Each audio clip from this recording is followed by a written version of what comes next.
আসসালামু আলাইকুম এভরিওয়ান। কাছের বা দূরের, দেশ ও দেশের বাইরে যে যেখান থেকে আমার ভিডিওটি দেখছেন, আপনাদের ব্যস্ত জীবন থেকে একটু সময় বের করে আমার ভিডিওটি দেখা শুরু করেছেন, এজন্য অসংখ্য ধন্যবাদ।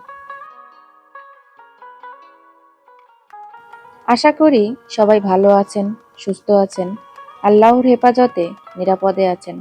আলহামদুলিল্লাহ, আপনাদের দোয়া ও ভালোবাসায় আমিও অনেক ভালো আছি। চলে এসেছি নতুন দিনে নতুন একটি ভিডিও নিয়ে। আশা করি আগের ভিডিওর মতোই এই ভিডিওটিও আপনাদের কাছে অনেক ভালো লাগবে। ভিডিওটির শুরুতেই একটি লাইক দিয়ে ভিডিওটি ফুল ওয়াচ করার অনুরোধ করছি। ছোট ছেলের পরীক্ষা শেষ, ফজরে নামাজ পড়ে আবার ঘুমিয়েছিলাম।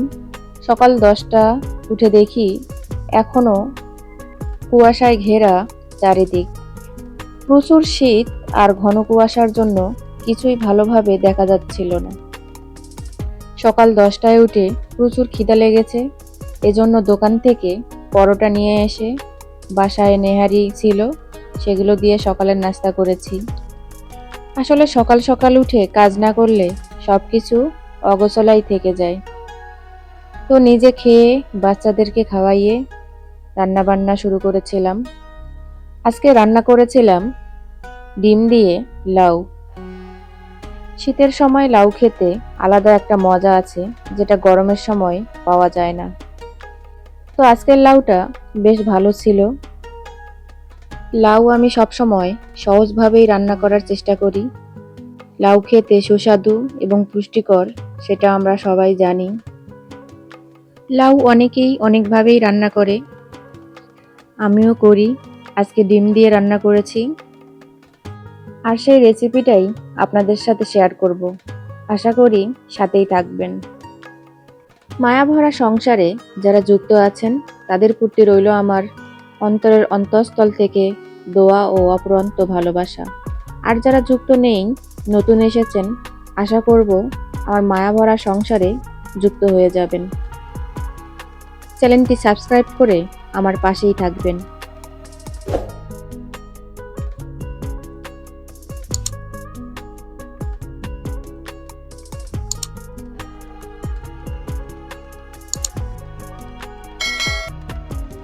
লাউ কেটে লাউয়ের খোসা ছাড়িয়ে লাউয়ের বীজগুলো আলাদা করে রাখতেছিলাম। এগুলো দিয়ে পরে ভর্তা বানাবো। আর লাউগুলো ছোট ছোট পিস করে কেটে নিয়েছি। আমি লাউ কাটলে সবসময় ছোট ছোট করেই পিস করি, বড় করে করি না।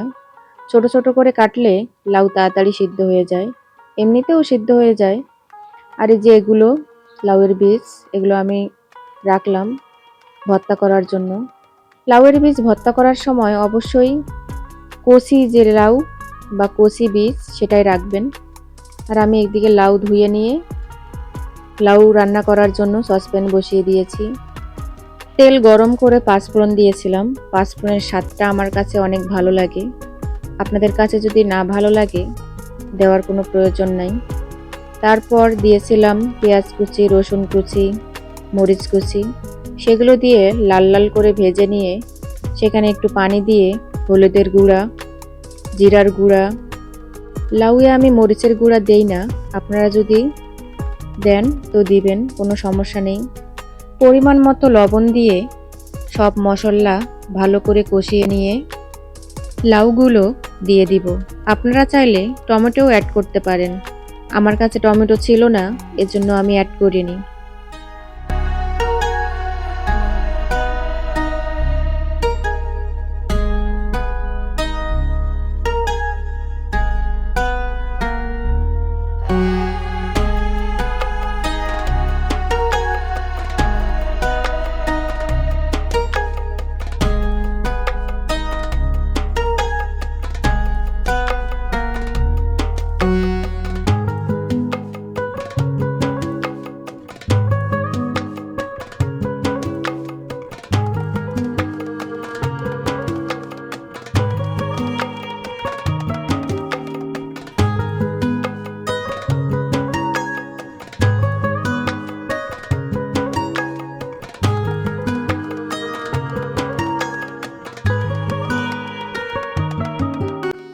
লাউগুলো দিয়ে মশলার সাথে মিক্স করে ঢাকনা দিয়ে দিয়েছিলাম। চলে এসেছি বেশ কিছুক্ষণ পর, এসে দেখি লাউয়ে অনেক পানি বেরোয়েছে।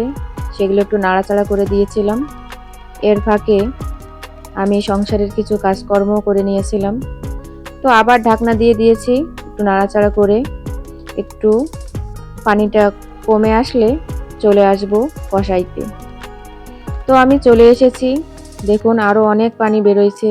আমি কিন্তু এখানে এখনো কোনো পানি অ্যাড করিনি। তো আমি এই পর্যায়ে লাউগুলো কষিয়ে নিব। লাউগুলো কষাইতে কষাইতে সিদ্ধ হয়ে গেছে, পানিও কমে এসেছে অনেক। পরিমাণ মতো পানি দিয়ে ঢাকনা দিয়ে দিলাম। যেহেতু সিদ্ধ হয়ে গেছে সেজন্য অল্প করেই পানি অ্যাড করেছি। আপনারা লাউয়ে যে যেরকম ঝোল খান সেরকম পানি অ্যাড করবেন। আর এইদিকে আমি লাউয়ে দেওয়ার জন্য ডিম রেডি করতেছি। তো এই ডিমগুলো ছিল সেই ডিমগুলো যেখানে এক ডিমে দুটো কুসুম। এই যে এক হালি ডিম নিয়ে আসছিল, মামলেট করার জন্য ডিম ভাঙতে গিয়ে দেখি দুটো কুসুম। আপনাদের সাথে শেয়ার করেছিলাম। আমি আসলে বুঝতে পারিনি যে 4টি ডিমের মধ্যেই দুটো করে কুসুম থাকবে। আমি ভাবছিলাম হয়তো একটার মধ্যেই থাকবে। পরে সজীবের আব্বুর সাথে শেয়ার করেছিলাম, ও বলতেছিল হ্যাঁ দুটো করে এগুলোর মধ্যে কুসুম আছে, আমি তোমাকে বলি নেই তোমাকে সারপ্রাইজ দেওয়ার জন্য। ও বলল যে এগুলো ডিম ডাবল কুসুম বলেই বিক্রি হয়। তারপর আমি বিষয়টা জানতে পারলাম। তরকারিতে ডিম দেওয়ার সময় তরকারিটা অবশ্যই নাড়াচাড়া করবেন, তাতে করে ডিমটা চারিদিকে ছড়িয়ে যাবে সুন্দরভাবে, দেখতে অনেক ভালো লাগবে। আর নাড়াচাড়া না করলে এক জায়গায় দলা বেঁধে যাবে। আপনারা চাইলে সরাসরি তরকারিতে ডিম ভেঙে দিতে পারেন। আমি আগে বাটিতে ভেঙে নেই, তারপর তরকারিতে দিই, কারণ সরাসরি যদি তরকারিতে দিতে যাই তাহলে খোসা পড়ে যায়। আর যদি বাটিতে ভেঙে তারপর তরকারিতে দেই তাহলে আর সেই ভয়টা থাকে না। যখন বাটিতে ভাঙি তখন খোসা পড়ে না, আর যখন তরকারিতে সরাসরি ভেঙে দিই তখন খোসা পড়ে। আমার এরকম প্রায় সময় হয়ে থাকে, এজন্য এই উপায়ই অবলম্বন করি। বাটিতে ডিম ভেঙে নিয়ে তারপর তরকারিতে ছাড়ি। আর লাউ রান্না করার আগে করেছিলাম শুটকির ভর্তা। শুটকির ভর্তা দিয়ে লাউ তরকারি অনেক সুস্বাদু হবে খেতে। আর তার সাথে ছিল বেগুন দিয়ে ব্রিকেট মাছ রান্না গত রাতের, এগুলো গরম করে নিয়েছিলাম। আর এইদিকে এই যে আমার লাউ পারফেক্টভাবে রেডি খাওয়ার জন্য। দেখুন কত লোভনীয় হয়েছে। তো আর দেরি নয়, এই শীতেই বানিয়ে ফেলুন ডিম দিয়ে লাউয়ের এই ঝটপট তরকারি। সাথে রাখবেন শুটকির ভর্তা, জাস্ট জমে যাবে। তো আজ এ পর্যন্ত, সবাই ভালো থাকবেন, সুস্থ থাকবেন। ভিডিওর ভুল ত্রুটিগুলো অবশ্যই ক্ষমার চোখে দেখবেন। দেখা হবে, কথা হবে অন্য কোনো এক ভিডিওতে। পরবর্তী ভিডিও দেখার আমন্ত্রণ জানিয়ে আমি বিদায় নিচ্ছি। আল্লাহ হাফেজ।